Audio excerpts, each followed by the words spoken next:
Yo, what's up mga gar? Welcome again sa ating channel, Kuya Tens Fishard. And for today's video mga gar ay may papakita ko sa inyo mga gar no, na bagong molt na alimango natin. So gabi ngayon mga gar no, mga nasa pasado alas 6. Supposed to be hindi ako mag-video sana mga gar kasi magpapakain ako. Kasi naka-ready na yung pagkain natin dyan. Kaso meron akong nakitang nag-molt na isang reject natin mga gar no. So mag-video tayo na mag-update tayo kasi pag hindi ko ito i-video mga gar, bukas hindi ko na ito mahahawakan dahil titigas na to ganito. Ganun kasi nangyari after ilang oras lang, natitigas na kaagad yung bagong molt na alimango. So ito yung pang third natin mga gar.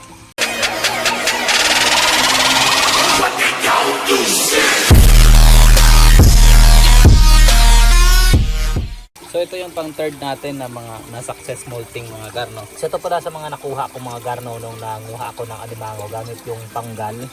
So ito yung isa sa mga nakuha kong reject at alam kong malapit itong mag-molt mga gar dahil ito yung isang ano niya palatandaan kung bakit malapit na siya mag-molt.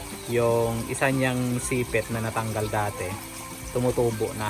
Ganun kasi yan ang palatandaan mga gar na malapit nang mag-molt yung alimango. Pag may mga natanggal sa kanyang mga parte, pag unti-unti nang tumutubo yon, ibig sabihin malapit na siyang mag-molt mga gar. Ito siya, yan mga gar.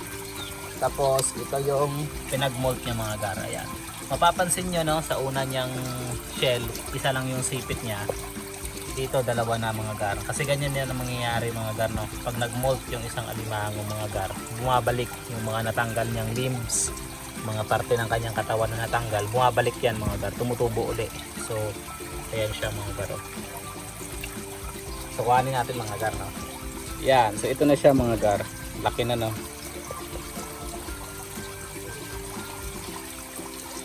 Laki ng pinagbago niya mga gar. Ayan no. Yun mga gar, laki.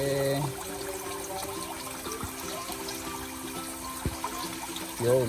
So hindi natin masyadong tignan mga gar no. Ibalik na natin to kasi malambot na malambot ang ano nito, ang shell. Baka madali mga gar at ma-injured no at mamatay. So sayang to mga gar. Ayan oh. So hindi natin muna yung papakainin mga gar sa loob ng mga 3 araw kasi pag pinakain natin yan, hindi naman yung kakain dahil napakalambot ng kanyang shell mga gar. So ito siya. Ayan. Yung iba dito mga gar no, nabenta nakaraan. So ilan na lang yung mga reject natin dito, pero meron tayong mga ganyan o mga crablets na tinanggalan natin ng mga sipit. So yan ang isa din sa mga pinapamolt natin mga gar, binabantayan natin yan, pero matagal-tagal pa yan mga gar kasi tutubo muna yung kanilang natanggal na sipit bago yan mag-molt. So yung mga nandito natin, ito mga tinanggalan natin ng mga paa, hindi pa rin siya nag-molt mga gar. Medyo madilim kasi gabi ngayon, nagpapakain lang kasi sana ako kasi nakita akong may nag-molt, kaya nag-video muna tayo kasi bukas hindi natin yan mahawakan mga gar. Masakit na yan makatagat. Dito yung mga alimango natin, konti na lang kasi mga nabenta na yung mga karamihan. So yung mga natitira dito, yung mga bago lang natin na ilagay, saka yung mga malalaki.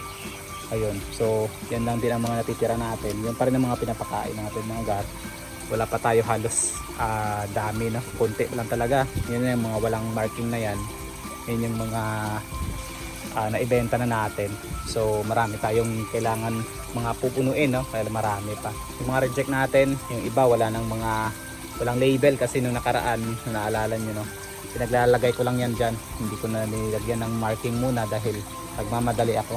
So ito, ayun, laki. Ito yung nag-molt natin dati mga gar no, na itong pangalawang molt natin, ito yun siya. So matigas na yan, pinapataba na natin yan, siguro mga 1 linggo pa mataba na to mga gar. Tapos nandito yung first molt natin mga gar no, ito siya. Ito malaki, ito talaga yung malaki mga gar. Ayan, ito siya. Ito yung unang molt natin na alimango. Ayan o, mag 2 weeks na to, siguro mga 1 linggo pa mataba na yan. So madami tayong mga wala na dito. Yung dito yan, isang raya yan, wala na talaga yan. Susunod na araw no, or sunod na video natin, mag-update tayo ng mga empty natin dito. Aayusin natin to ulit yung mga alimango natin. Plano kong i-move yan no, yung mga meron kasing nandito, yan dito yung iba nandun. So ang gagawin ko isang linya na lang, gagawin ko isang linya para mabilis sa tignan. Tapos siyempre sisilipin ko kung ano yung mga matataba na, yung mga pwede na pang out, saka yung mga hindi pa. Tapos pipicturean din natin kasi para mai-post natin, no? Baka may gusto. Ayun, ito malamang mataba na to. Matagal na to eh. Kasi ayun, no, April 20 pa yan. Kaso hindi nabili dahil medyo maliit. Kasi ito, nung May 1, ang laki niya, no? Siguro mga nasa ano yan, 420 grams. So kulang-kulang mga kalating kilo yan. Itong laki. Tapos simula nung mga garno, ito yung napansin ko dito. Simula nung nilagyan natin ng ganyan screen, tapos nililinisan ko yan sa umaga. Tapos yung motor natin hindi na natin pinapatay, tuloy-tuloy na lang na umaandar yan. Hindi na tayo namamatayan ng alimango mga garno. Tapos malinaw, sobrang linaw ng tubig. Ayun, malinaw siya. Tapos yung bakhaw natin dito tumubo, yung tatlo. So hindi ko pa talaga nadadagdagan dahil kakabalik ko lang naman kahapon. Titsempuhan talaga natin yan na madagdagan ng bakhaw.